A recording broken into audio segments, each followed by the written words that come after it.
छत्तीसगढ़ विधानसभा के अध्यक्ष डॉक्टर रमन सिंह ने बुधवार को अपने परिवार के साथ विश्व प्रसिद्ध ज्योतिर्लिंग भगवान श्री महाकालेश्वर के दर्शन किए और विधि विधान से पूजन अर्चन किया। मंदिर के उप प्रशासक ने शॉल और श्रीफल भेंटकर उनका स्वागत किया।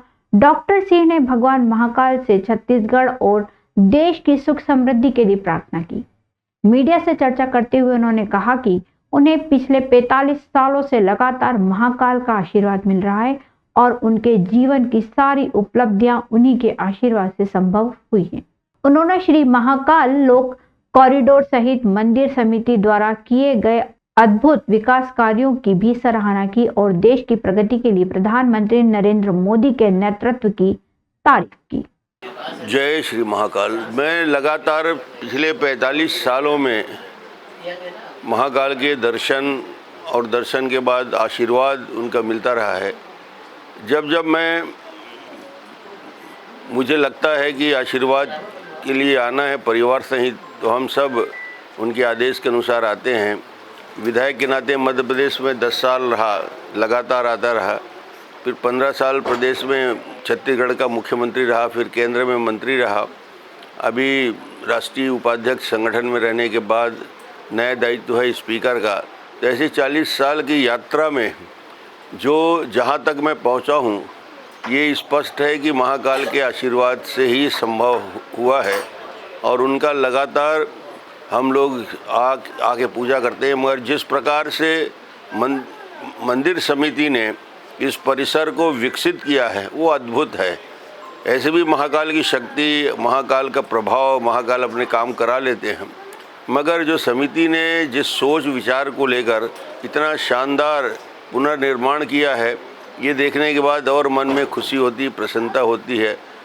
रात में शाम को नाइट शो होता है, लाइट शो का, और आज ये पूरा परिसर जिस प्रकार कॉरिडोर का निर्माण हुआ है और जितने आत्मीय भाव से यहाँ के पंडित गण पूजा कराते हैं, ये भी अपने आप में अद्भुत है कि आपकी जो मर्जी जितना चढ़ाना है चढ़ाइए। कहीं कोई किसी प्रकार के पूजा अर्चना में इनका कहीं भी ये नहीं रहता कि यहाँ चढ़ाना है नहीं चढ़ाना है, आपकी मर्जी है। तो ऐसा मंदिर का विकास जो हुआ है ये भोले बाबा का आशीर्वाद है और आज हम सब परिवार सहित आए हैं। महाकाल सबके तरक्की करे, छत्तीसगढ़, मध्य प्रदेश और देश के विकास आगे बढ़े और मोदी जी के नेतृत्व में जिस तेज़ी के साथ देश आगे बढ़ रहा है, तो महाकाल का और राम मंदिर के निर्माण के बाद भगवान राम का भी पूरा आशीर्वाद इस देश के लोगों को मिल रहा है। बहुत बहुत धन्यवाद।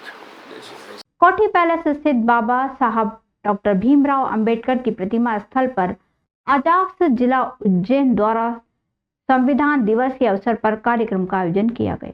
कार्यक्रम की शुरुआत जिला अध्यक्ष डॉक्टर RL परमार के नेतृत्व में बाबा साहब की प्रतिमा पर माल्यार्पण करके की गई। संविधान की उद्देशिका का सामूहिक वाचन कराया।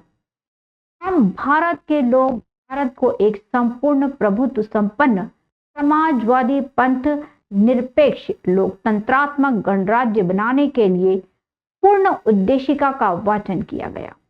कार्यक्रम में मुख्य अतिथि वरिष्ठ एडवोकेट डॉक्टर प्रकाश डाबी, उपाध्यक्ष सुरेंद्र मेहता, कोषाध्यक्ष देवेंद्र शर्मा मौजूद थे। कार्यक्रम के दौरान संबोधित करते हुए जिला अध्यक्ष डॉक्टर RL परमार ने कहा कि 75 वर्ष से देश ने जिस अमृत काल की शुरुआत की है, उसमें विश्व स्तर पर कई महत्वपूर्ण परिवर्तन हो रहे हैं। कुछ परिस्थितियों के कारण संविधान निर्माताओं और देश की सर्वोच्च न्यायपालिका के प्रति अमृतकाल में देश की गरिमा को बनाए रखना और 145 करोड़ देशवासियों तक अमृत समान न्याय और अधिकार पहुंचाना हम सभी का दायित्व है। लोकतंत्रात्मक गणराज्य बनाने के लिए तथा उसके समस्त नागरिकों को सामाजिक, आर्थिक और राजनीतिक विचार अभिव्यक्ति, विश्वास, धर्म और उपासना की स्वतंत्रता प्राप्त कराने के लिए तथा उन सब में व्यक्ति की गरिमा और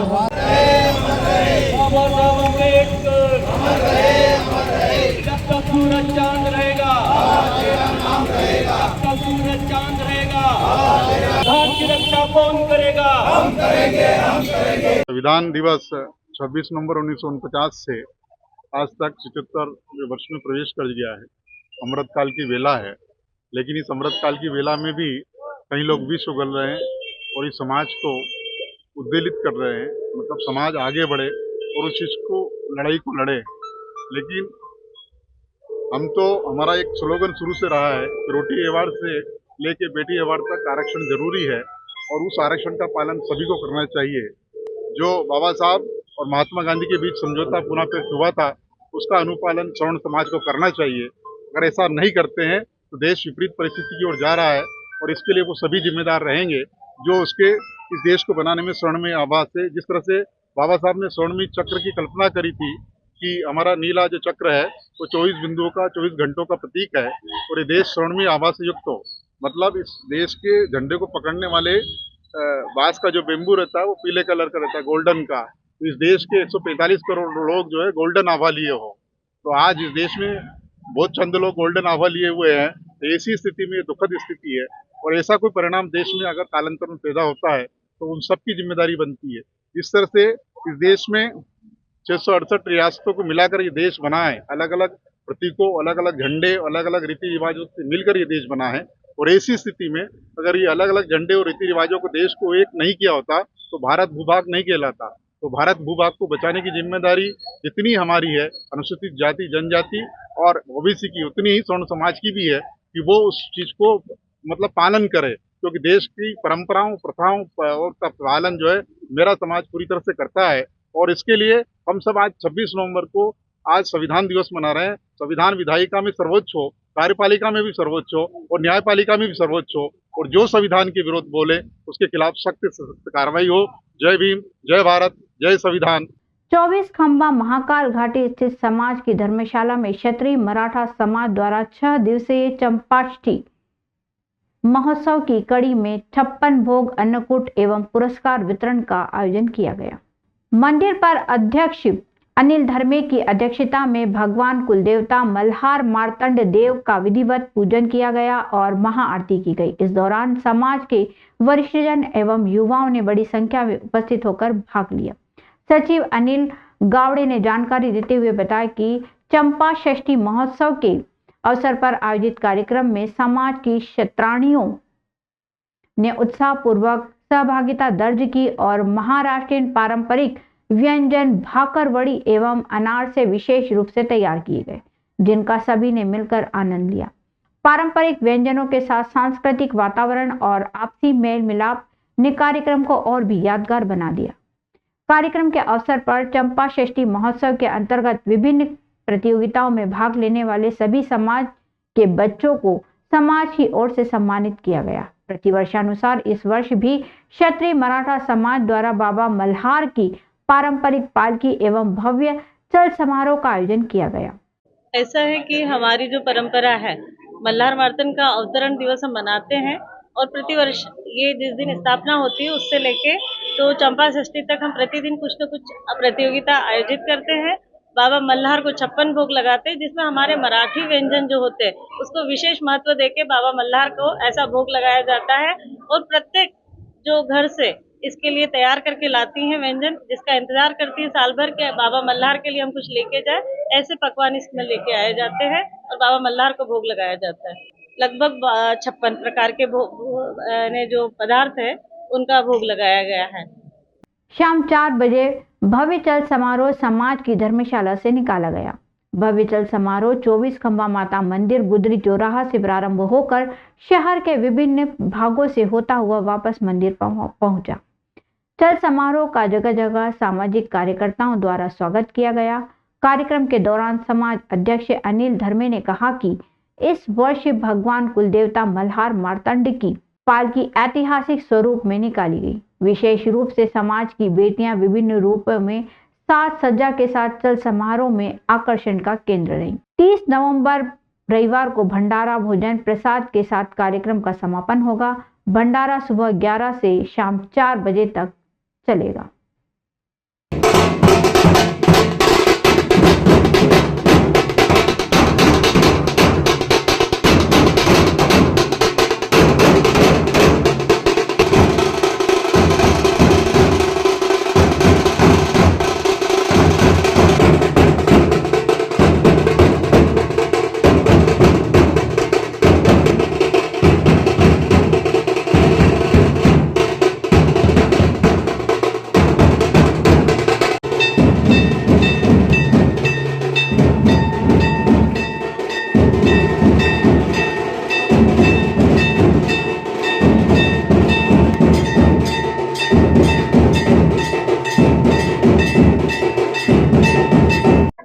चंपा षष्ठी महापर्व पर आज देव को 56 भोग का प्रसाद लगाकर और इस कार्यक्रम का आयोजित किया गया है।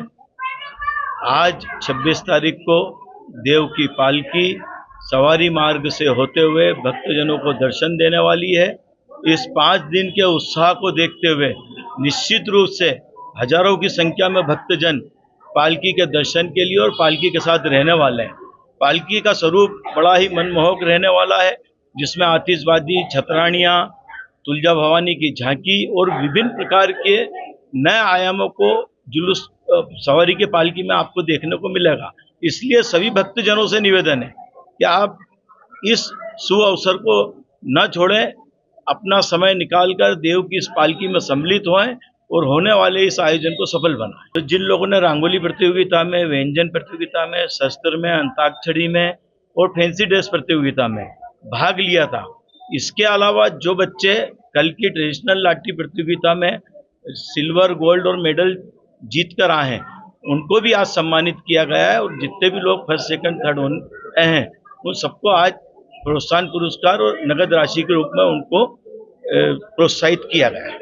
जी, निश्चित रूप से कल देव की पालकी नगर भ्रमण करने के बाद 30 तारीख को देव का प्रसादी का भंडारा है, जो कि सुबह से लेकर शाम तक रहने वाला है और 30 तारीख को ही भंडारे के साथ इस कार्यक्रम का समापन होने वाला है। फ्रीगंज स्थित गुरुद्वारा सुखसागर में सिख समाज द्वारा सिखों के 9वें गुरु श्री गुरु तेग बहादुर सिंह जी की 350वें शहीदी पर्व पर श्रद्धा एवं भक्ति से परिपूर्ण कार्यक्रम का आयोजन किया गया।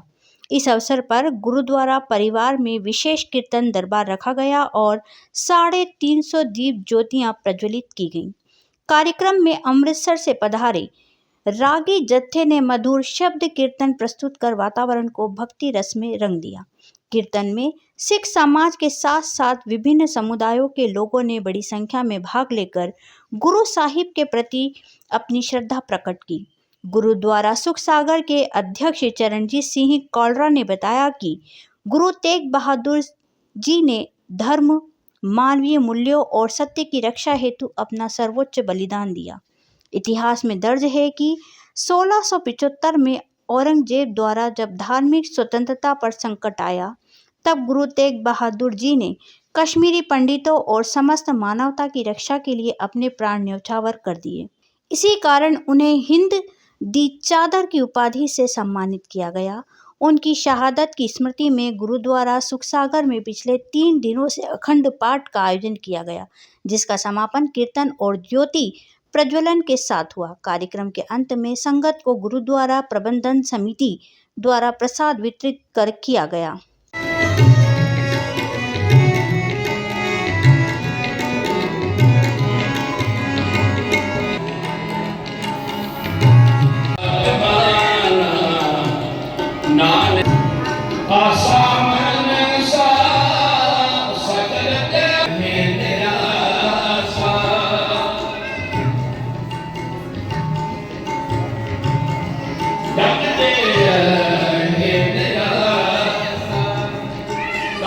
सिख समाज के 9वें गुरु धन धन श्री गुरु तेग बहादुर साहब जी का आज 350वां शहीदी पर्व है।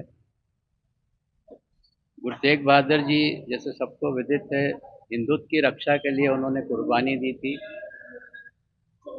कश्मीरी पंडितों को और हिंदुओं को औरंगजेब का ऐसा फरमान था कि जब तक 40 मन जनेऊ रोज नहीं चढ़ेगा, मतलब उनकी कुर्बानी नहीं होगी, जब तक वो खाना नहीं खाते। तो कश्मीरी पंडित कृपाराम जी ने गुरु साहब के आगे विनती करी कि गुरुजी अगर हमारा ऐसा नहीं हुआ तो हमारा वंश खत्म हो जाएगा। तो गुरु साहब ने कहा कि औरंगजेब को जाके बोलो कि अगर गुरु साहब के मुस्लिम बना दिया जाए तो बोले पूरा समाज मुसलमान हो जाएगा। औरंगजेब को उन्होंने जब ये फरमान भेजा तो उनका कहना था कि नहीं, अगर आप या तो हिंदू रहना है, नहीं तो आपको कुर्बानी लेना पड़ेगी अगर मुसलमान नहीं बनना। तो गुरु साहब ने कहा मेरी कुर्बानी ले लो, बाकी किसी को की कुर्बानी नहीं लें। और हिंदुत्व की रक्षा के लिए उन्होंने दिल्ली में, पुरानी दिल्ली में शीशगंज गुरुद्वारे में अपनी कुर्बानी दी और गुरु तेग बहादुर जी ने अपना सर्वस्व न्यौछावर करा सिख समाज और हिंदुत्व की रक्षा के लिए। आज उसी के तहत गुरुद्वारा सुख सागर में सुबह भी दीवान था, पिछले 3 दिन से अखंड पाठ साहब चल रहा था, आज उसकी समाप्ति हुई। सुबह कीर्तन दीवान था।